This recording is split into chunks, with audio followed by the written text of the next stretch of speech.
Hello everyone, मैं मुस्कान खंडेलवाल बहुत बहुत स्वागत करती हूँ आप सभी का एकेएस एकेडमी के इस ऑनलाइन यूट्यूब चैनल पर, जहां मैं आप सभी से मिल रही हूँ न्याय बैच के अंतर्गत, जिसके तहत हम हमारे प्रीलिम्स 2027 की तैयारी पूरी तरीके से फ्री ऑफ कॉस्ट यानी कि बिना किसी शुल्क के कर रहे हैं।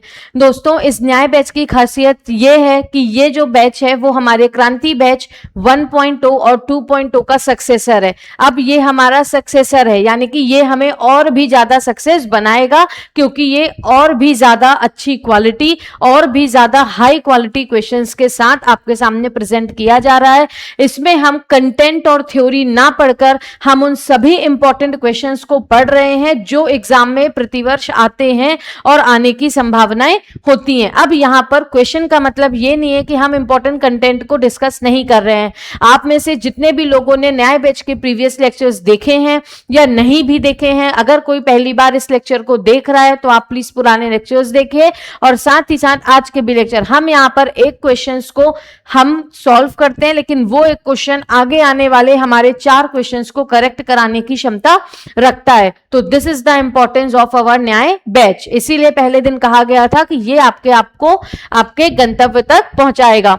आगे आपसे बात की जा रही है दोस्तों इन्फिनिटी प्लस बैच के बारे में। एकेएस एकेडमी का पेड कोर्स, जो आपको प्ले स्टोर से एप्लीकेशन इसको इंस्टॉल करना है। उसके बाद आपको इस इन्फिनिटी प्लस बैच में प्रीलिम्स पूरे एमपीपीएससी 2027 की तैयारी प्री और मेंस की कराई जा रही है, जिसमें आपको बाइलिंगुअल ही तरीके से बाइलिंगुअली आपको पूरे थ्योरी लेक्चर्स मिलेंगे पेपर 1 से पेपर 6 तक। साथ ही साथ आपको लाइव आंसर राइटिंग करवाई जाएगी, which is the most important feature of this batch. ठीक है, क्या होगा इसमें? क्वेश्चन आंसर फॉर्मेट पे आपको लाइव और रिकॉर्डेड दोनों ही फॉर्म पे मिल जाएंगे। आपको क्वेश्चन आंसर कराया जाएगा, नॉट फ्रॉम ओनली किसी एक पेपर के लिए, बल्कि पेपर 1 से पेपर 6 तक सभी टॉपिक्स की टॉपिक वाइज आपसे आंसर राइटिंग करवाई जाएगी। मतलब आपको क्वेश्चन आंसर फॉर्मेट पे आंसर्स पढ़ाए जाएंगे, समझाए जाएंगे और रिवाइज कराए जाएंगे। आप पूछ सकते हैं अपने फ्रेंड से जिन्होंने भी इस बैच को परचेस किया है, अब वो आंसर राइटिंग में प्रो मैक्स तो नहीं, लेकिन इतने कम समय में वो प्रो जरूर हो गए हैं, और मेरी उम्मीद है कि वो आगे आने वाले 1 से 2 महीने में प्रो मैक्स भी हो जाएंगे। आगे आप इनकी पीडीएफ भी डाउनलोड कर सकते हैं, और इस बैच की वैलिडिटी 2 साल होने वाली है। इसमें आपको प्रीलिम्स का कंटेंट, मेंस, पूरी टेस्ट सीरीज जो बहुत जल्द लॉन्च होंगी प्रीलिम्स के लिए और मेंस के लिए भी, और फ्री मटेरियल। हम यहां पर जितने भी क्वेश्चंस डेली पढ़ेंगे और जितनी भी एक्स्ट्रा चीजें हम इस पीपीटी में लिखेंगे, वो आपको पीडीएफ के फॉर्मेट पे इस फ्री मटेरियल में प्रोवाइड कर दी जाएंगी, जो आप लोगों के लिए एक तोहफा होगा। तो एक तोहफा न्याय बैच, उससे बड़ा तोहफा हमारे पास उन क्वेश्चंस की पीडीएफ। आपको कोई भी डाउट है बैच से संबंधित, आपकी तैयारी से संबंधित, आप व्हाट्सएप पर क्लिक करें और डायरेक्ट हमारे मेंटर से कनेक्ट कर सकते हो। आपको टेलीग्राम चैनल भी एकेएस सिविल एकेडमी का टेलीग्राम चैनल भी डाउनलोड जो है वो ज्वाइन आपको कर लेना है, जिससे आप करंट अपडेटेड रहें। जो भी करंट अफेयर्स आपके अभी वर्तमान में चल रहे हैं वो आपको मालूम रहे, और क्या इंपॉर्टेंस है एकेएस एकेडमी की टेस्ट सीरीज की, बैच की और हमारे इस न्याय बैच की, ये आपको टेलीग्राम चैनल पर पता चल जाएगा। चाहे 2026 प्रीलिम्स की बात करें, जहां डायरेक्ट 18 से 20 क्वेश्चंस उठकर आए थे हमारे मैराथन लेक्चर्स और टेस्ट सीरीज से, चाहे हम 2025 की बात करें, और चाहे हम आगे आने वाले 2027 की बात करें। अब मैं शुरू करूंगी हमारे लेक्चर को, जहां हम 25 हाई क्वालिटी क्वेश्चंस को लगाएंगे और अपनी तैयारी को बेहतर बनाएंगे। आइए देखते हैं। हमारा पहला क्वेश्चन है अमरेश विलास बघेलखंड साहित्य के लेखक कौन है? तो अमरेश विलास एक प्रमुख ग्रंथ है जहां से हमें बघेल राजाओं की जानकारी मिलती है। उसकी रचना किसने की? तो अमरेश विलास की रचना की थी नीलकंठ ने, जिन्हें हम नीलकंठ भी कहते हैं, जो अमर सिंह बघेल के दरबार में रहते थे। किसके दरबार में? अमर सिंह बघेल के दरबार में नीलकंठ या नीलकर कवि रहते थे, जिन्होंने अमरेश विलास की रचना की थी। कुछ और भी बघेली साहित्यकार हैं, जैसे कि बघेल वंशावली, जिसकी रचना अजवेश राम ने की थी। आगे है रीवा राज्य दर्पण, जिसकी रचना जीतन सिंह ने की। व्याघ्र वंश संग्रह रचना रहमान अली ने की। वहीं बघेल वंश वर्णम जिसकी रचना रूपाली शर्मा ने की, और रूपाली शर्मा को भव सिंह बघेल ने जो है तो क्या दिया था, आश्रय दिया था। भव सिंह बघेल ने किसे, रूपाली शर्मा को। भव सिंह बघेल ने ही रीवा में महामृत्युंजय मंदिर का निर्माण करवाया था और रानी ताल का निर्माण करवाया था। महामृत्युंजय मंदिर जहां प्रतिवर्ष मकर संक्रांति, बसंत पंचमी और जो हमारा बेसिकली महाशिवरात्रि पड़ता है उस पर प्रतिवर्ष मेला लगता है। एग्जाम में पूछा जाता है महामृत्युंजय का मेला कितने वर्षों में एक बार लगता है, तो ये मेला प्रतिवर्ष लगता है, आपको ध्यान रखना है। क्लियर है? तो भव सिंह ने रूपाली शर्मा को संरक्षण दिया और रूपाली शर्मा ने बघेल वंश वर्णम की रचना की। वहीं अमर सिंह बघेल ने नीलकर को आश्रय दिया, संरक्षण दिया, और नीलकंठ ने अमरेश विलास की रचना की।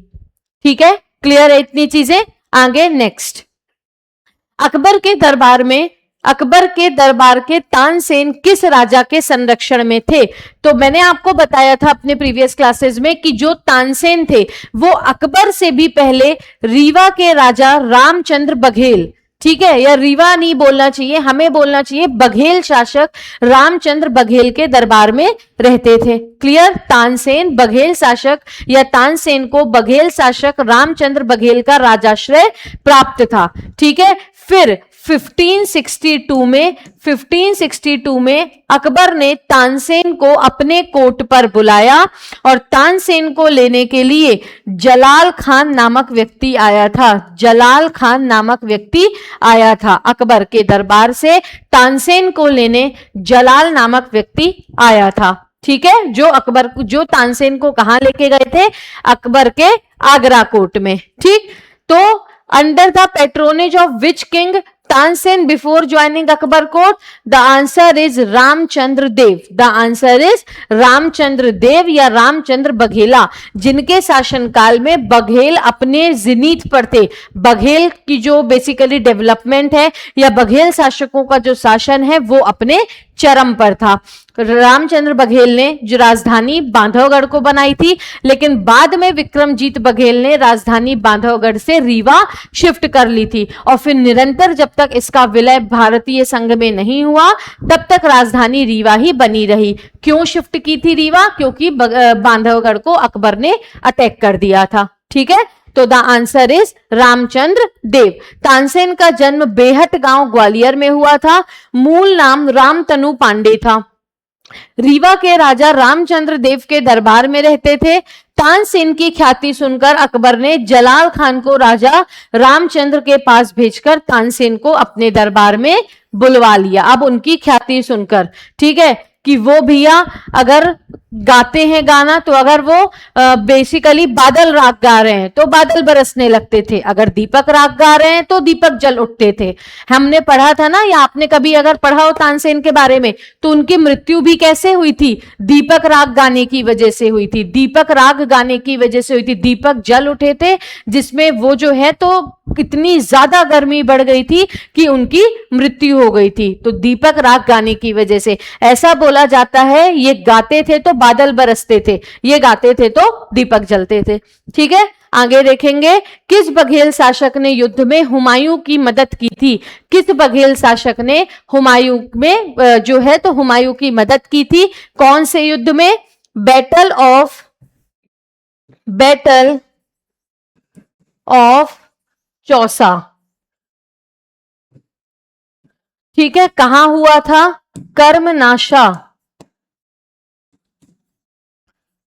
कर्मनाशा नदी के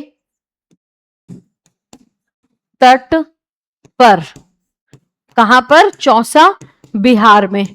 किसके बीच में हुआ? अच्छा, कब हुआ था? 1539 में। किसके बीच में हुआ था? शेर खान और हुमायूं। जीत किसकी हुई थी? शेर खान की। जीत के बाद शेर शाह सूरी की उपाधि। और इसी चौसा के युद्ध में हुमायूं की मदद किसने की थी? वीर भानु बघेल ने। किसने की थी दोस्तों? वीर भानु बघेल ने। तो बैटल ऑफ चौसा, जो चौसा बिहार में कर्मनाशा नदी के तट पर हुमायूं और शेर खान के बीच में हुआ था, जिसमें शेर खान की जीत हुई थी और जीत के बाद उन्हें शेर शाह सूरी की उपाधि उन्होंने धारण कर ली थी। 1539 में यह बैटल हुआ, जिसमें हुमायूं की मदद किसने की? वीर भानु बघेल ने। यह हुमायूं और शेर शाह सूरी के समकालीन था। चौसा के युद्ध में वीर भानु ने हुमायूं की मदद की थी। बाद में हुमायूं ने इन्हें कर से मुक्त कर दिया था, क्योंकि इन्होंने उनकी मदद की थी। ठीक है, अब पहले ऐसे ही होता था, जिस शासक ने अंग्रेजों की सहायता की उन्होंने उन्हें उनकी जागीरें लौटा दी। ठीक है, इस तरीके से ही पहले होता था। आगे है who defeated Gwalior ruler Vikramjit Tomar. ये हमने बात की थी जब हम कल मान सिंह तोमर के बारे में पढ़ रहे थे। तो मान सिंह तोमर के बेटे कौन थे? विक्रमजीत तोमर। विक्रमजीत तोमर को किसने हरा दिया था? इब्राहिम लोदी ने। किसने? इब्राहिम लोदी ने। फिर विक्रमजीत सिंह तोमर इब्राहिम लोदी के बिहाफ में पानीपत के पहले बैटल में शामिल हुए। किसमें? फर्स्ट बैटल ऑफ पानीपत में इब्राहिम लोदी के बिहाफ में शामिल हुए, जो 21 अप्रैल 1526 को बाबर और इब्राहिम लोदी के बीच में हुआ था, जिसमें विक्रमजीत सिंह तोमर की युद्ध लड़ते हुए मृत्यु हो गई। तो ग्वालियर के राजा विक्रमजीत सिंह तोमर को किसने हराया? तो इब्राहिम लोदी ने हराया। किसने हराया? इब्राहिम लोदी ने। इब्राहिम लोदी ने इनसे ग्वालियर का दुर्ग छीन लिया और ये फिर इब्राहिम लोदी की सेना में शामिल हो गए। उनकी सेना में शामिल होकर इन्होंने इब्राहिम लोदी के लिए बाबर से पहला बैटल ऑफ पानीपत लड़ा, जिसमें इनकी मृत्यु हो गई। आगे ध्यान रखना है, इब्राहिम लोदी ने 1517 में तोमर वंश के शासक विक्रमजीत को पराजित किया। इसके बाद विक्रमजीत सिंह तोमर इब्राहिम लोदी के सामंत के रूप में कार्य करने लगे। ठीक है, आगे देखेंगे। After whose death did the Marathas gain control over Madhya Pradesh. तो मध्य प्रदेश में किसकी मृत्यु के बाद मराठाओं ने अपना अधिकार स्थापित किया? तो भाई इंडिया में किसने किया? मराठाओं ने। मुगल के बाद कौन आए? मराठा। मराठा के बाद कौन आए? अंग्रेज। तो जब भारत में जो चीज चल रही है वही देश में हमारे मध्य प्रदेश में चलेगी। तो किसके बाद? औरंगजेब के बाद।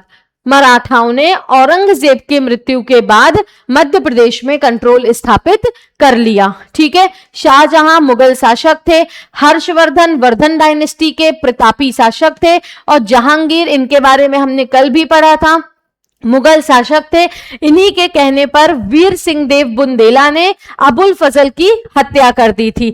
वीर सिंह देव बुंदेला ने ओरछा में जहांगीर के आगमन पर उनके सम्मान में जहांगीर पैलेस का निर्माण भी करवाया था। ठीक है, औरंगजेब के बारे में भी हम पढ़ चुके हैं क्या कि औरंगजेब के विरुद्ध महाराजा छत्रसाल ने बुंदेला विद्रोह की शुरुआत करी थी। साथ ही साथ इन्होंने देवगढ़ का नाम बदलकर इस्लामगढ़ कर दिया था, जो गोंड की राजधानी हुआ करती थी।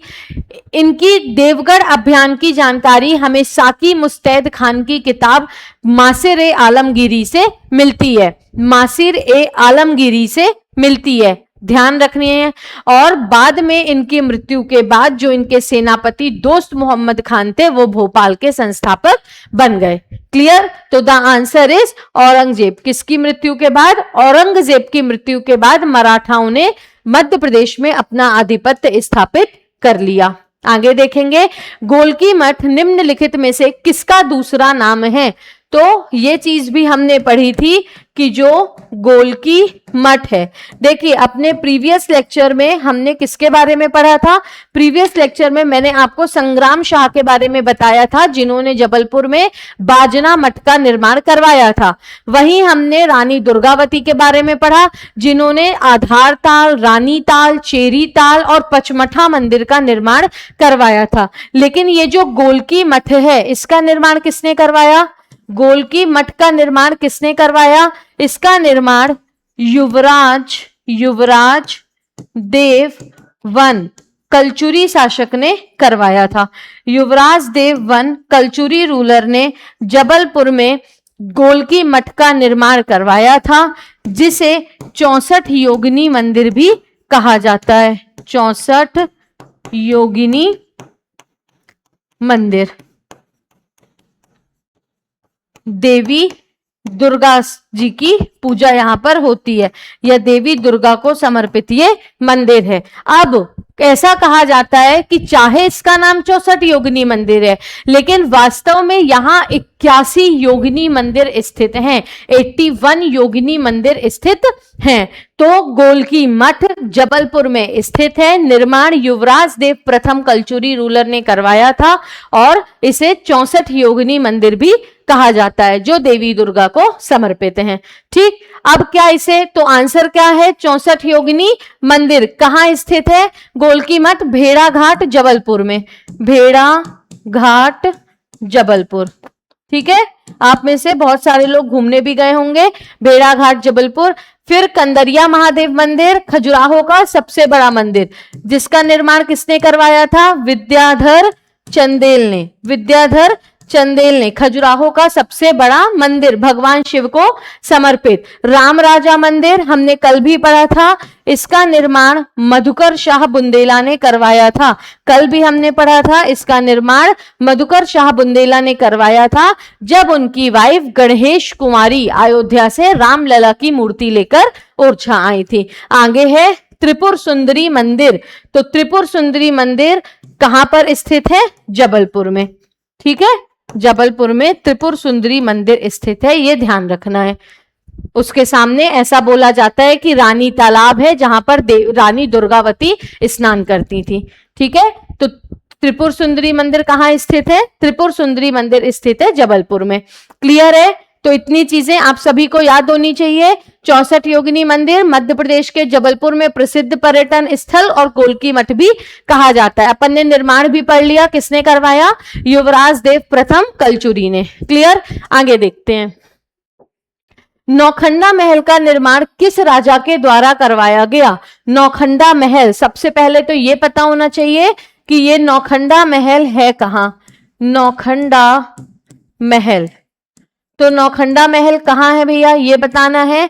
तो ये स्थित है चंदेरी के किले में, चंदेरी किले में स्थित, चंदेरी किले में स्थित है। ठीक है, जिसका निर्माण किसने करवाया, जिसका निर्माण किसने करवाया, चंदेरी के किले का निर्माण गुर्जर प्रतिहार शासक, प्रतिहार शासक, प्रतिहार शासक कीर्तिपाल, प्रतिहार शासक कीर्तिपाल ने। क्या क्या स्थित है इसमें, तो इंपॉर्टेंट जौहर कुंड, जौहर कुंड, उसके बाद नौखंडा महल और हवा महल, हवा महल। ये जो जौहर कुंड है ना, कल के लेक्चर में जब हमने बात की थी मेदिनी राय की, बाबर और मेदिनी राय का युद्ध हुआ था, बैटल ऑफ चंदेरी, तो इस युद्ध के बाद राजपूत रानियों ने जौहर किया था, तो वही जौहर कुंड कहां, चंदेरी में स्थित है। ठीक है, चंदेरी के कौन से किले में, चंदेरी के कौन से किले में, चंदेरी के किले में। ठीक है, जहां पर नौखंडा महल, हवा महल और जौहर कुंड है। और ऐसा माना जाता है कि बाबर के इन्वेजन के समय, बाबर के आक्रमण के समय, बाबर के आक्रमण के समय 800 राजपूत रानियों ने जौहर किया था, 800 राजपूत रानियों ने जौहर किया।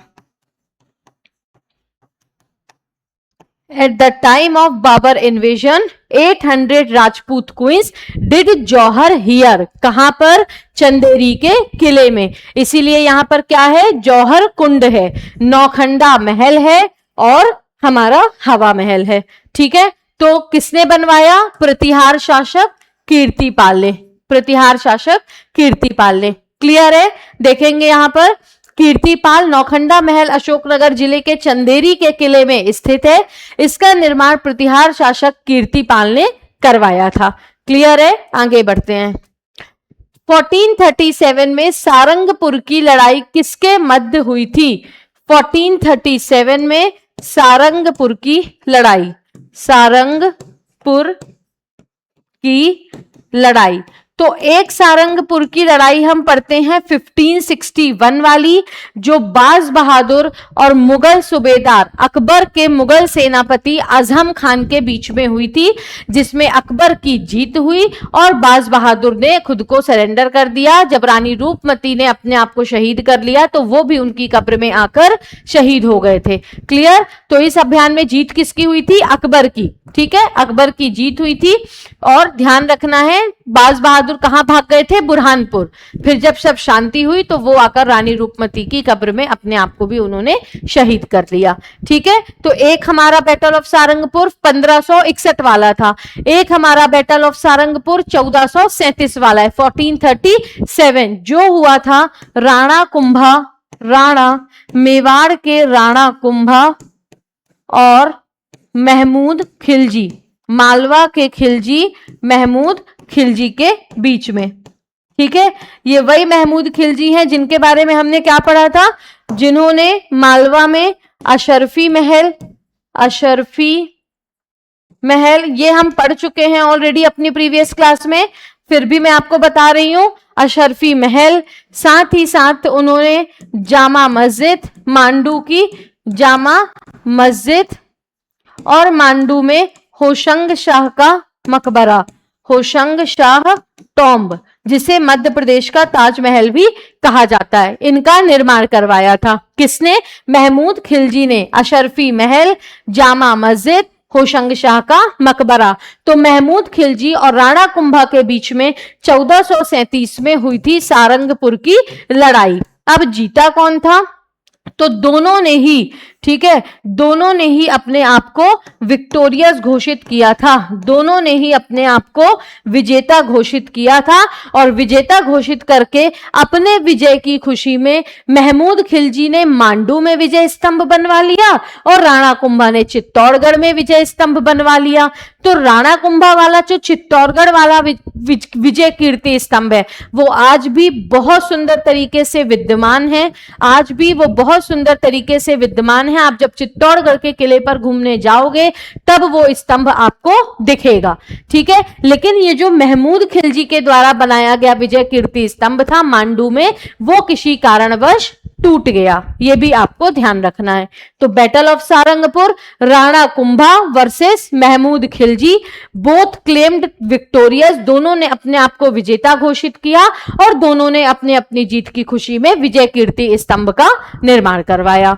ठीक है, तो आंसर क्या होगा यहां पर? राणा कुंभा और महमूद खिलजी। सारंगपुर की लड़ाई महाराणा कुंभा और महमूद खिलजी के बीच 1437 में हुई। इस लड़ाई में महाराणा कुंभा की जीत हुई, लेकिन जीत ऐसे नहीं मतलब बोली जाती है, या राणा कुंभा को ही हम विजेता घोषित नहीं करते।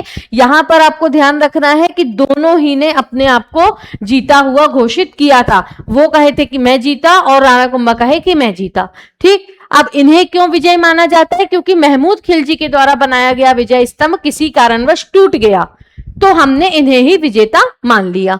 यह भारतीय इतिहास की महत्वपूर्ण लड़ाई मानी जाती है। महाराणा कुंभा जीत की खुशी में एक विशाल विजय स्तंभ बनवाए, जो चित्तौड़गढ़ के किले में आज भी विद्यमान है। ठीक, आगे, मियां मल्हार राग का संबंध किससे है? तो ऐसी रागें कौन गाते थे? तानसेन।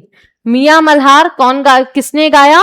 तानसेन ने। मियां मल्हार, मियां टोड़ी, ये सभी रचनाएं राग दर्पण नहीं, इसके अलावा हमारे दीपक राग, बादल राग, ये सभी रचनाएं किसकी हैं? तानसेन की। तानसेन के बचपन का नाम देखो, तानसेन के 3 नाम थे भाई। ठीक है, नाम और भी रहे होंगे, प्रमुख 3 थे। एक तो इनके बचपन का नाम था रामतनु पांडे, इनके बचपन का नाम था रामतनु पांडे। फिर उसके बाद ग्वालियर के महाराजा द्वारा इन्हें क्या नाम दे दिया गया? तानसेन। किसके द्वारा? ग्वालियर के महाराजा के द्वारा। फिर अपने गुरु मोहम्मद गौस के कहने पर और अकबर के कहने पर इन्होंने अपना नाम बदलकर अता अली खान कर लिया था। अता अली खान। किसके कहने पर? अकबर और गुरु मोहम्मद गौस के कहने पर इन्होंने अपना नाम क्या कर लिया था? अता अली खान। तो आंसर इज तानसेन। अमीर खुसरो की रचना, अमीर खुसरो की रचनाएं याद रखना है। भारत में तबला वादक है, ये कव्वाली के जनक माने जाते हैं, तबला वादन के जनक माने जाते हैं। इनकी इंपॉर्टेंट किताबें हैं किरण उस सादीन, तुगलक नामा, खजाइनुल फुतूह, मिता उल फुतूह, खिज्र खां व देवल रानी, सीरी व फरहाद। ठीक है, ये इनकी प्रमुख रचनाएं हैं। आगे है राजा मान सिंह तोमर तुजवई, जिन्होंने नहरों के निर्माण में महत्वपूर्ण योगदान दिया, जिन्होंने बादलगढ़ और गुजरी महल का निर्माण करवाया, जिन्होंने मान कौतूहल ग्रंथ की रचना की। ये सारी चीजें हमने कल की क्लास में पढ़ी थी। ध्यान देना है, अकबर के दरबारी तानसेन ने मियां मल्हार, राग दरबारी कन्हड़ा, मियां की सारंग आदि रागों का आविष्कार किया और ये ध्रुपद में इन्हें महारत हासिल थी। किसमें? ध्रुपद में। ठीक है। ताजमहल किस नमूने के आधार पर बनाया गया है? तो ताजमहल की डिजाइन, अभी मैंने आपसे थोड़ी देर पहले कहा था, मध्य प्रदेश का ताजमहल, होशंग शाह का मकबरा, मांडू में होशंग शाह का मकबरा, जिसका निर्माण किसने करवाया? महमूद खिलजी ने करवाया।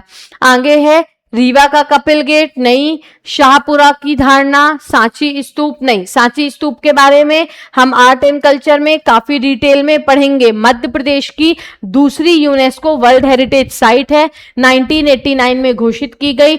हमारे अशोक, मौर्यन एम्परर अशोक के द्वारा बनाया गया था और डिस्कवरी जनरल टेलर के द्वारा की गई थी, जहां से भगवान बौद्ध, सारीपुत्र और महामोगलायन के अवशेष भी मिलते हैं। 200 रुपए के नोट के पीछे आप देखोगे तो सांची स्तूप बना हुआ है। ठीक है।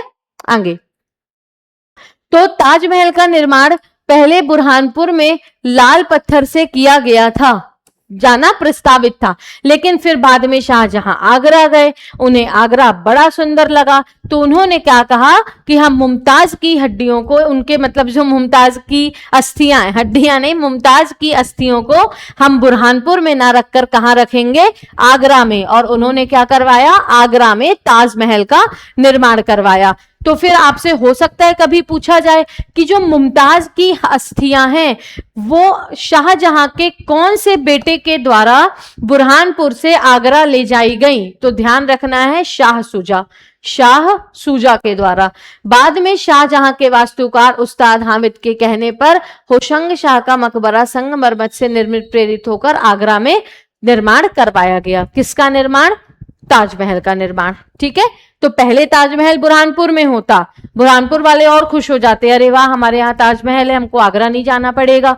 लेकिन अब तो हम सबको आगरा जाना पड़ेगा और हम बिल्कुल जाएंगे, लेकिन हम अधिकारी बन के जाएंगे, क्योंकि इससे क्या होगा? इससे भाई हमारी इज्जत बढ़ेगी, हमें इज्जत मिलेगी, हो सकता है हमें अंदर जाने मिल जाए, है ना, ताजमहल में सब कुछ देखने को, पूरी हिस्ट्री विस्ट्री जानने को मिल जाए। हम बता सकते हैं ना, हमको सब कुछ पता है ताजमहल के बारे में, हम पढ़ के आए हैं, अधिकारी हैं, डिप्टी कलेक्टर। ठीक है। तो वो खुद ही बोलेंगे अच्छा अच्छा आइए आइए आइए, हम खुद आपको दिखाते हैं, है ना। तो देखें फिर आगे हमारा क्वेश्चन है, त्रिपुरी में किस राजा ने कलचुरी राजवंश की स्थापना की थी? तो त्रिपुरी के कलचुरी के जो संस्थापक हैं वो कौन थे? कोकल प्रथम, कोकल प्रथम। ठीक है, ध्यान रखना है। यशकर्ण भी थे, लास्ट के शासक थे।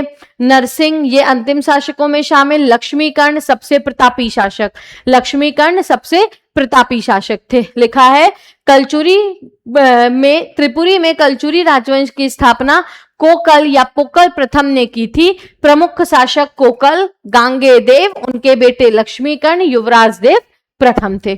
ठीक है। आगे है गढ़ा मंडला की प्रसिद्ध रानी का नाम बताइए। तो गढ़ा मंडला की प्रसिद्ध रानी कौन थी? रानी दुर्गावती। गढ़ा मंडला की प्रसिद्ध रानी कौन थी दोस्तों? रानी दुर्गावती।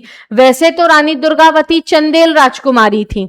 ठीक है, रानी दुर्गावती चंदेल राजकुमारी थी, जो चंदेल शासक शालीवाहन की बेटी थी, लेकिन उनकी शादी रामगढ़ के दलपत शाह गोंड से हुई थी और फिर वो गढ़ा मंडला की प्रमुख रानी बन गई थी। आइए कुछ चीजें हम जानते हैं रानी दुर्गावती के बारे में। रानी कमलापति भी पढ़ेंगे। अच्छा, रानी कमलापति जो है ना, वो अंतिम गोंड शासक निजाम शाह की वाइफ थी। ठीक है, वही गिन्नौरगढ़ वाली रानी कमलापति, जिन्होंने दोस्त मोहम्मद खान से संधि की थी और बाद में उन्हें भोपाल के आसपास की जागीरें दे दी थी। रानी अहिल्याबाई, इनके बारे में हम मॉडर्न हिस्ट्री में पढ़ेंगे। इनके शासनकाल को स्वर्णिम काल क्यों कहा जाता है, देवी अहिल्याबाई ने किन क्या क्या निर्माण कार्य करवाए, राजधानी क्या बनवाई, सब कुछ पढ़ेंगे। उसके बाद रानी चीनम्मा, ये तो किट्टूर रिवॉल्ट से संबंधित है, ठीक है, ये आप इंडियन हिस्ट्री में पढ़ेंगे। किट्टूर विद्रोह हुआ था जिसमें रानी चीनम्मा और उनके जो सेनापति थे रैयप्पा, उन्हें ब्रिटिशर्स के द्वारा मार दिया गया था जब ब्रिटिशर्स उनके एडॉप्टेड सन को उत्तराधिकारी बनने से रोक रहे थे। ठीक है भैया, फिलहाल यहां पर रानी दुर्गावती के बारे में देखना है। तो रानी दुर्गावती, इंपॉर्टेंट चीजें बताते हैं इनके बारे में। सबसे पहले रामगढ़ की रानी, इन्होंने कैपिटल कहां बनाई थी, चौरागढ़। देखिए, इन्होंने कैपिटल क्या बनाई थी, चौरागढ़। अब अपने प्रीवियस लेक्चर्स में हमने संग्राम शाह के बारे में पढ़ा था, जिन्होंने राजधानी गहोरा चित्रकूट से कहां बनाई, अच्छा गहोरा नहीं, गहोरा तो बघेलों की थी, जिन्होंने राजधानी गढ़ा जबलपुर से कहां शिफ्ट कर ली थी, कहां शिफ्ट की थी, सिंगौरगढ़। तो गढ़ा से राजधानी कहां शिफ्ट की, सिंगौरगढ़, और सिंगौरगढ़ से राजधानी चौरागढ़ किसने शिफ्ट की थी, रानी दुर्गावती ने। सिंगौरगढ़ कहां पर था, सिंगौरगढ़ कहां पर है, दमोह में, और चौरागढ़ कहां पर है, नरसिंहपुर में। तो इन्होंने अपनी कैपिटल चौरागढ़ को बनाई। साथ ही साथ रानी दुर्गावती ने 3 बेसिक इंपॉर्टेंट युद्ध लड़े थे। पहला लड़ा था अफगानों से, ठीक है, अफगानों से युद्ध लड़ा इन्होंने, जिसमें ये जीत गई। फिर उसके बाद दूसरा युद्ध 1556 में इन्होंने बाज बहादुर से लड़ा। जी हां, वही मालवा वाले बाज बहादुर, ठीक है, उसमें भी ये जीत गई। लेकिन जो तीसरा युद्ध हुआ था 1564 24 जून को, कौन सा युद्ध कहा जाता है, बैटल ऑफ नरई वैली, नरई घाटी का युद्ध, नरई घाटी का युद्ध, जो किसके बीच में हुआ था, जो मुगल सेनापति असफ खान, अकबर का सेनापति था, असफ खान वर्सेस रानी के बीच में। तो इसमें क्या हुआ, जो रानी दुर्गावती हैं वो क्या हो गई, पराजित हो गई, वो क्या हो गई, पराजित। और उन्होंने आधार सिंह कायस्थ, आधार सिंह की कटार से, आधार सिंह की कटार से आत्म शहीद हो गई, आत्म शहीद। ठीक है, आधार सिंह की टैगर लेकर, उनकी कटार लेकर इन्होंने स्वयं को आत्मशहीद कर लिया। तो रानी दुर्गावती कैपिटल, देखिए मुझे एग्जैक्टली अभी याद नहीं आ रहा है, हमने प्रीवियस लेक्चर में, यानी कि न्याय बैच के अंतर्गत जो हमारा प्रीवियस लेक्चर था या उसके पहले वाला लेक्चर में, मुझे एग्जैक्टली ध्यान नहीं है कि मैंने संग्राम शाह की जो राजधानी है वो मैंने सिंगौरगढ़ तो बताई है, ये तो पता है, लेकिन गहोरा धोखे से मैंने, मुझे ऐसा लग रहा है कि मुझसे ये गलती हुई कि मैंने गहोरा से इन्होंने सिंगौरगढ़ शिफ्ट की बता दी, जबकि गहोरा बघेलों की थी, इन्होंने गढ़ा से सिंगौरगढ़ शिफ्ट की थी। तो एक बार आप ध्यान रख लेना, उसको देख लेना, वैसे आपका जो करेक्शन है वो करवा दिया जाएगा। तो सबसे पहले फर्स्ट राजधानी कौन सी थी गोंड की, गढ़ा जबलपुर, जो यादव राय ने बनाई थी। फिर उसके बाद गढ़ा से राजधानी सिंगौरगढ़ दमोह किसने शिफ्ट की थी, संग्राम शाह ने। फिर सिंगौरगढ़ से चौरागढ़ नरसिंहपुर में किसने शिफ्ट की थी, रानी दुर्गावती ने। रानी दुर्गावती 3 युद्ध लड़ी थी, अब पहला अफगानों के साथ जिसमें वो जीत गई, दूसरा 1556 में बाज बहादुर के साथ जिसमें भी वो जीत गई, और फिर तीसरा युद्ध 24 जून 1564 में इन्होंने लड़ा, जिसे नरई घाटी का युद्ध भी कहा जाता है, जो मुगल सेनापति असफ खान और दुर्गावती के बीच में हुआ था, जिसमें ये पराजित हो गई थी। इन्हीं के एक जमींदार ने इन्हें धोखा दिया था, ठीक है, यानी कि इनकी आस्तीन का सांप निकला था, और आधार सिंह कायस्थ की टैगर से इन्होंने स्वयं को आत्मशहीद कर लिया, क्योंकि ये कहती थी कि जब तक हम जिंदा हैं तब तक हमें अपने दुश्मनों को हाथ भी लगाने नहीं देना। ठीक है, आधार सिंह कायस्थ और मान ब्राह्मण की सहायता से ही ये थ्रोन पर बैठी थी। दलपत शाह की मृत्यु के बाद 1550 से 1564 तक इन्हें तालों की रानी भी कहा जाता है। क्या कहा जाता है इन्हें, तालों की रानी।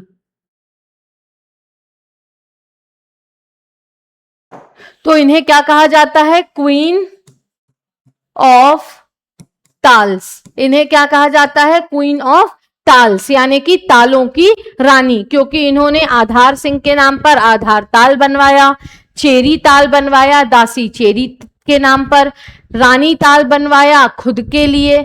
इसके बाद पचमठा मंदिर का निर्माण भी इन्होंने करवाया था जबलपुर में। तो ऐसा माना जाता है जबलपुर में इन्होंने 52 तालों का निर्माण करवाया, इसीलिए जबलपुर को 52 तलैयों का शहर भी कहा जाता है। ठीक है, इतनी चीजें आपको रानी दुर्गावती के बारे में याद रखनी है। इनके प्रमुख दरबारी कवि थे महेश ठाकुर, पद्मनाभ और भागीरथ। ठीक है, आगे देखेंगे। नेक्स्ट है, धार किले का निर्माण राजा भोज ने किस नाम से करवाया था? पहले बताया गया धार किले का निर्माण राजा भोज ने लील उद्यान गिरी के नाम से करवाया था, बाद में मोहम्मद बिन तुगलक ने इसका रिजुविनेशन करवाया था। आगे, भोपाल रियासत की किस शासिका ने 1857 की क्रांति के समय ब्रिटिश को शरण दी थी? तो किन किन को? सबसे पहले हमने ये तो पढ़ लिया था प्रीवियस लेक्चर में कि किस शासिका के समय, भोपाल की किस शासिका के समय 1857 की क्रांति हुई थी? तो किसके समय पर हुई थी? सिकंदर जहां बेगम के समय पर। मैंने कल आपको भोपाल की चारों बेगमों के बारे में बताया था। तो सिकंदर जहां बेगम के समय 1857 की क्रांति हुई, जिसमें उन्होंने ब्रिटिशर्स का साथ दिया। किसका किसका उस समय? कर्नल दुरंद, स्टॉक्टो तिरुबन and captain Ludlow and Cope. ठीक है, इनका उन्होंने साथ दिया। The answer is all the above. Durand, स्कॉक्टो तिरुबन, लुडाउ एंड कोप। ठीक, देखिए 1857 की क्रांति के समय भोपाल की बेगम सिकंदर जहां ने अंग्रेजों का साथ दिया। उन्होंने कर्नल डुरंड, कैप्टन लुडलो, कोब और ट्रेबन जैसे ब्रिटिश अधिकारियों को शरण दी। विद्रोहियों के भारी दबाव के बावजूद उन्होंने अपनी निष्ठा ब्रिटिश ताज के प्रति बनाए रखी, जबकि फजील मोहम्मद खान, आदिल मोहम्मद खान जो रायसेन प्रिंसली स्टेट से थे, वो कंटिन्यू सिकंदर जहां बेगम के खिलाफ जो है वो विद्रोह कर रहे थे, लेकिन बाद में उन्हें मरवा दिया गया था। ये भी आपको ध्यान रखना है। इसके बदले में अब अंग्रेजों को उन्होंने क्या किया? अपने सिर का ताज बनाया। तो अंग्रेजों ने उन्हें इलाहाबाद प्राइड ऑफ ऑनर सम्मान से सम्मानित कर दिया। ये मैंने आपको कल भी बताया था। ठीक है, आगे है, which of the following temples not build by Kalachuri rulers? Kalachuri शासकों के द्वारा कौन से मंदिर नहीं बनवाए गए हैं? तो सबसे पहले विराटेश्वर मंदिर, सोहागपुर शहडोल में स्थित विराटेश्वर मंदिर, जिसका निर्माण युवराज देव कलचुरी ने करवाया था। युवराज देव कलचुरी ने करवाया था। गौरी शंकर मंदिर जबलपुर, इसका भी निर्माण कलचुरी शासकों के द्वारा ही करवाया गया। इसका निर्माण भी कलचुरियों के द्वारा करवाया गया।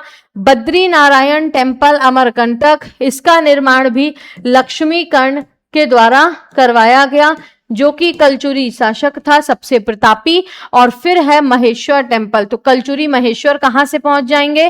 क्योंकि इनका निर्माण तो हई है शासकों ने करवाया था। किसने? हई है शासकों ने। ठीक है, तो ध्यान रखना है किन किन मंदिरों का निर्माण?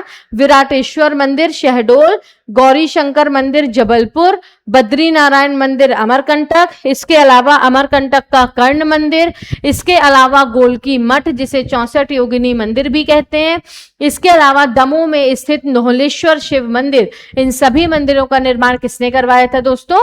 कलचुरी शासकों ने। लेकिन महेश्वर मंदिर, तो महेश्वर में तो कलचुरी मतलब वो थे ही नहीं। ठीक है, एक महिष्मती, हालांकि महेश्वर में ब्रांच थी कलचुरियों की, लेकिन निर्माण उन्होंने वहां पर मंदिरों का नहीं करवाया। ये किसने करवाया है? कलचुरी रूलर्स ने नहीं, बल्कि हई है शासकों ने करवाया है। आगे देखेंगे, होलकर राज्य की वह राज्य संचालिका जिसको अंग्रेजों ने खुलेआम फांसी देकर शव को उनके शिप्रा नदी में फेंक दिया था, क्या वो केसरी बाई थी? जी नहीं। पार्वती बाई भी नहीं थी, कृष्णा बाई भी नहीं थी, वो थी तुलसा बाई, मल्हार राव तृतीय की बेटी। मल्हार राव तृतीय की मां, बेटी नहीं, मल्हार राव तृतीय की मदर। मल्हार राव तृतीय की मदर थी तुलसा बाई। मल्हार राव तृतीय वही जिनके समय पर क्या हुआ था? मंदसौर की संधि 1800 1818 में। कौन से युद्ध के बाद? महिदपुर की लड़ाई के बाद।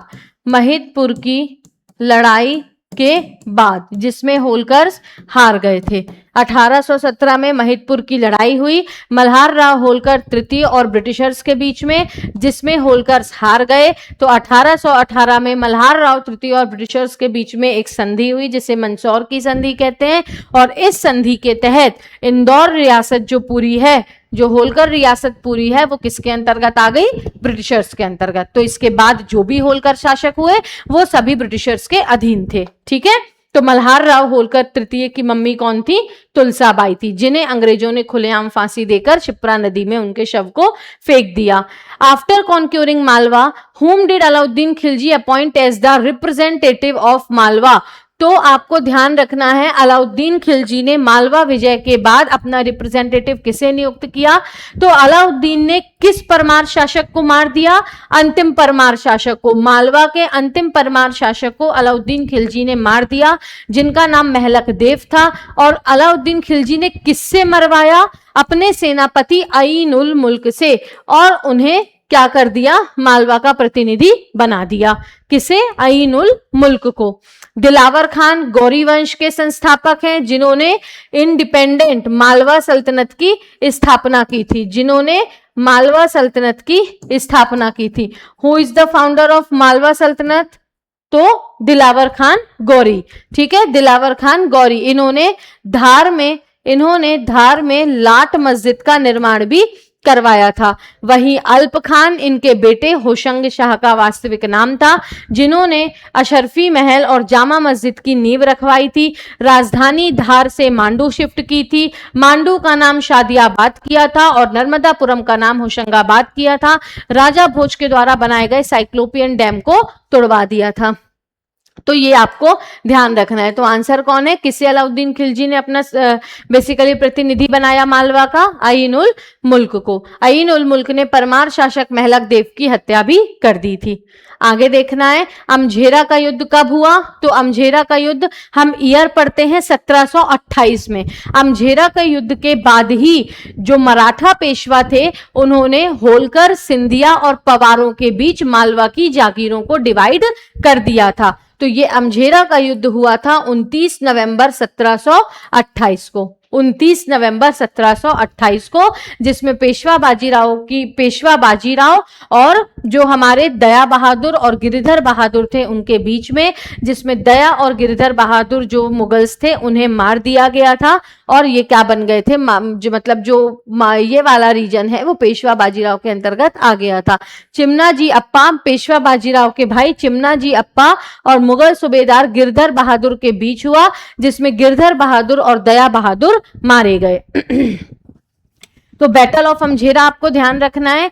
इस युद्ध के बाद ही, यानी कि बैटल ऑफ अमझेरा के बाद ही क्या हुआ था? बैटल ऑफ अमझेरा के बाद ही दोस्तों यहाँ पर जो हमारी मराठास जो थे उनके बीच में होलकर, सिंधिया और पवारों के बीच में जागीरें डिवाइड हो गई थी। इस वाले युद्ध में चिमना जी अप्पा से कौन हार गए और मारे गए? दया बहादुर और गिरिधर बहादुर। आगे देखेंगे, ग्वालियर का वह सिंधिया शासक जिसने अपनी सेना को यूरोपीय शैली में संगठित करने की सर्वप्रथम व्यवस्था की थी, तो क्या वो दौलत राव सिंधिया थे? ये तो नहीं थे। इनके बारे में तो हमने कल ही पढ़ा था कि इन्हें मोती वाला भी कहा जाता है, क्योंकि इन्होंने मोतियों के लिए बाजार व्यवस्था उपलब्ध कराई थी। इन्होंने राजधानी उज्जैन से ग्वालियर स्थानांतरित की थी। इन्हीं के दरबार में कौन रहते थे? कवि पद्माकर, जिन्होंने अलीजा प्रकाश की रचना की थी, तो वो ये भी नहीं है। जनकोजी राव सिंधिया ये भी नहीं थे। इनके समय पर अधिकतर शासन कौन संभाल रहा था? इनकी मां बैजाबाई, जिन्होंने उज्जैन में गोपाल मंदिर और ग्वालियर में बैजाताल, जिसे वर्तमान में फ्लोटिंग स्टेज या तैरता हुआ रंगमंच भी कहा जाता है। फिर जयाजी राव सिंधिया, तो ये भी नहीं है। इनके समय पर तो 1857 की क्रांति हुई थी। इन्होंने जय विलास महल और मोती महल का निर्माण ग्वालियर में करवाया था। 1857 की क्रांति में ब्रिटिशर्स का साथ दिया और जय विलास महल और मोती महल का निर्माण करवाया। तो अब इन तीनों में से कोई नहीं है। The answer is Mahadji Scindia. The answer is Mahadji Scindia. Mahadji Scindia ने क्या किया था, यूरोपीय शैली में सर्वप्रथम अपनी सेना की जो है तो मॉडर्नाइजेशन करवाया था वडगांव में। ठीक है, कहां पर, वडगांव महाराष्ट्र में। तो आंसर इज महादजी सिंधिया। आगे है, which of the following places is not located at Ramnagar Mandla. इनमें से रामनगर मंडला में क्या स्थित नहीं है। तो रामनगर किसकी राजधानी थी, हृदय शाह की, यानी कि गोंड शासकों की। अब मोती महल तो ये तो स्वयं हृदय शाह ने बनवाया था। राय भगत की कोठी ये भी हृदय शाह ने बनवाया था। बेगम महल और दल बादल महल ये भी किसने बनवाया था, हृदय शाह ने। लेकिन ये मदन महल कहां से आ गया, मदन महल तो कहां पर है, जबलपुर में, जिसे राजा मदन सिंह ने बनवाया था। तो ध्यान रखना है, मदन महल जबलपुर में स्थित है। रामनगर जिला मंडला के गोंड शासकों द्वारा निर्मित मोती महल भगवत राय का महल एवं बेगम महल है, जबकि मदन महल जबलपुर में स्थित है। क्लियर है। आगे देखेंगे, देवगढ़ का वह शासक जिसने राजगद्दी पाने के लालच में इस्लाम धर्म को स्वीकार कर लिया था।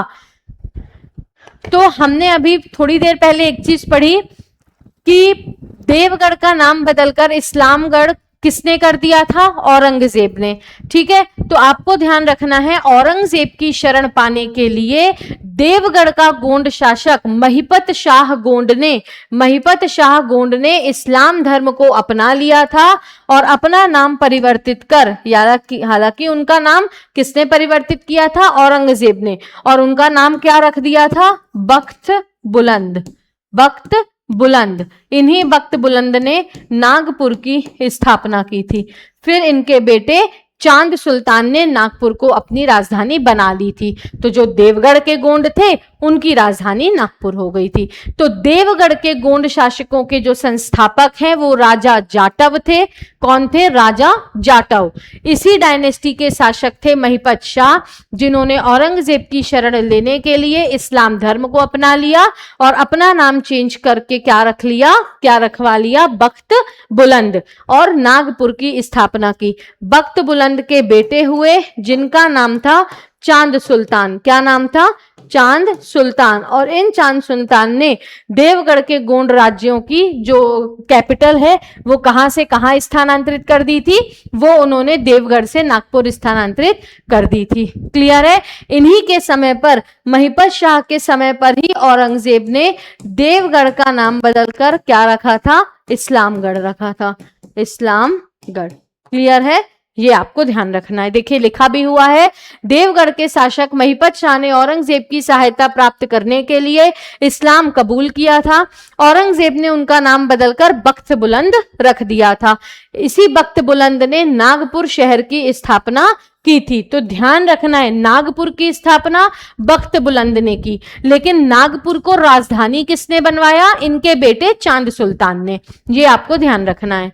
ठीक है, आगे देखते हैं। फारूकी वंश का वह शासक जिसने शाह ए झारखंड की उपाधि धारण की।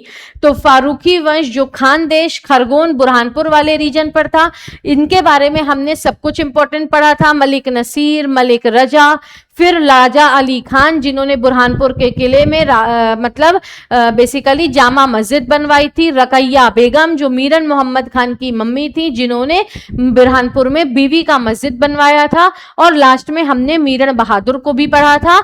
मीरन बहादुर और अकबर के बीच में 1601 में असीरगढ़ अभियान हुआ, जिसके बाद अकबर के अंतर्गत ये वाला रीजन आने लगा था, यानी मीरन बहादुर की हार हो गई थी। ठीक है, तो किस रूलर को शाह ए झारखंड भी कहा जाता है, किसे कहा जाता है, आदिल खान द्वितीय, क्योंकि इन्होंने अपनी राजधानी गोंडवाना झारखंड रीजन तक जो है एक्सपेंड की थी। इन्होंने अपनी राजधानी तो नहीं, अपना एम्पायर, ठीक है, अपना कैप्चर, अपना शासन कहां से कहां तक, गोंडवाना वाले रीजन से पूरा कहां तक, बुरहानपुर गोंडवाना होते हुए पूरा झारखंड तक इन्होंने अपना शासन स्थापित किया। फारूकी वंश के शासक आदिल खान द्वितीय ने गोंडवाना झारखंड क्षेत्र तक अपना साम्राज्य विस्थापित कर शाह ए झारखंड की उपाधि धारण की थी। किसकी उपाधि, शाह ए झारखंड की। क्लियर, आगे देखेंगे नेक्स्ट। 1857 की क्रांति के समय ग्वालियर के सिंधिया शासक, ये तो हमने हजारों बार पढ़ा है, जयाजी राव सिंधिया, जयाजी राव सिंधिया। ठीक है, आगे देखेंगे नेक्स्ट। वह गौंड शासक जो मुगल शासक जहांगीर के राज दरबार में कुछ समय के लिए सेवारत था। कौन से गोंड शासक थे जो कुछ समय के लिए औरंगजेब के सेना में शामिल हुए? तो प्रेम शाह। द आंसर इज प्रेम शाह कुछ समय के लिए औरंगजेब के दरबार में, सॉरी, कुछ समय के लिए ये जहांगीर के दरबार में सेवारत रहे हैं। कौन? प्रेम शाह गोंड। प्रेम शाह गोंड किसके दरबार में? जहांगीर के दरबार में। देखिए लिखा है प्रेम शाह पर गड़ा की गद्दी पर कब? तो प्रेम शाह ने 1586-87 में गढ़ा की गद्दी पर ये बैठे थे। During his rain Jujhar Singh son of Veer Singh Bundela attacked Chauragarh. इनके समय पर वीर सिंह बुंदेला का पुत्र जुझार सिंह जो था उसने चौरागढ़ पर अटैक किया था। ठीक है, तो प्रेम शाह किस मुगल शासक के दरबार में थे? जहांगीर। बस इतना आपको याद रखना है। वीर सिंह देव बुंदेला के दो बेटे जुझार सिंह और हरदौल सिंह। जुझार सिंह बड़े बेटे जिन्होंने चौरागढ़ पर अटैक किया था और हरदौल सिंह को जहर देकर मरवा दिया था जब गांव वालों ने उन पर शक किया था कि इनका जो लफड़ा है वो बेसिकली किससे चल रहा है? जुझार सिंह की वाइफ से। हालांकि ये गलत था, वो तो उन्हें अपनी मां मानते थे। आज भी हरदौल की पूजा बुंदेलखंड बघेलखंड क्षेत्र पर की जाती है। किसी भी शुभ अवसरों में सबसे पहला निमंत्रण हरदौल को ही दिया जाता है। वहां उन्हें प्यार से लाला हरदौल भी बोलते हैं। ठीक है, आगे नेक्स्ट क्वेश्चन है, who wrote the first Hindi play Anand Raghunandan. हमने कल भी इसके बारे में पढ़ा था कि आनंद रघुनंदन की रचना किसने की? आनंद रघुनंदन की रचना की थी बघेल शासक महाराजा विश्वनाथ सिंह ने। महाराजा विश्वनाथ सिंह। ठीक है, महाराजा विश्वनाथ सिंह। मध्य प्रदेश का पहला हिंदी नाटक कौन सा? आनंद रघुनंदन। ध्यान रखना है, मध्य प्रदेश का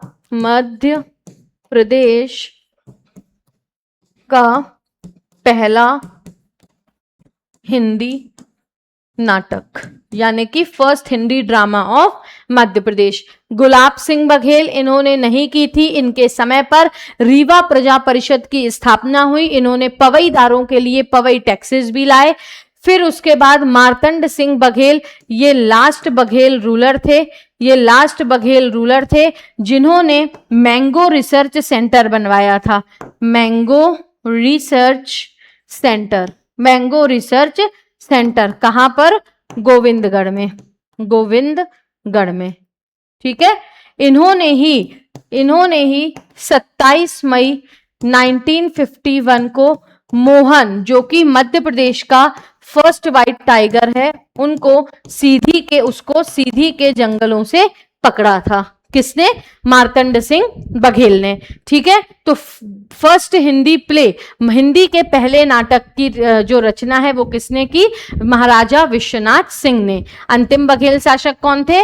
मार्तंड सिंह बघेल। अंतिम बघेल शासक कौन थे?